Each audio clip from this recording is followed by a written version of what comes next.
Hello again, I'm quite excited. This has just turned up today. This is the new cooler that I've got. It's a Zaward Vivo, and it's one of these tower coolers with two fans on it, one to suck air in, one to blow air out. I've been looking at quite a number of coolers, and to be honest with you, there's that many out there. It's very difficult to decide which is going to be best. Bearing in mind I am trying to look for something that's quiet but will still cool particularly well as well. And the reason why I've gone for this one is because A, it was a too good to refuse offer really. The whole thing with delivery is about £15 for this. And also because I bought it from a company called quietpc.com, and they are really there to sell you things that will make your PC run a lot quieter. So that sounds good to me. If they think this is a quiet cooler, it's a good one to go for at that price.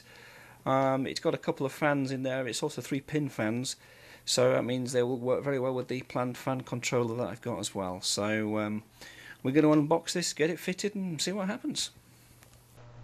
Okay, so in the box you get the optional second fan. So the fan that intakes air is already installed. You can choose to install the second fan if you want. There is a bag of screws for attaching that optional fan, and just a little instructions sheet that shows you how to do it. But of course we really want the cooler, so underneath that first bit is the cooler itself, and I think this is a marvellous looking piece of kit. Here we go. It just doesn't want to come out. There we go.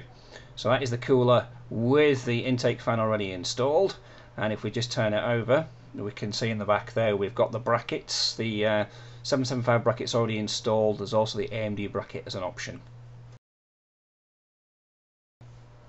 And here's my motherboard out of the computer, the old cooler taken off, and the graphics card removed. This is my case. It's not looked as empty as that since I first put this system together. So what we need to do is mount the back plate and get the cooler onto the motherboard and put the motherboard back in.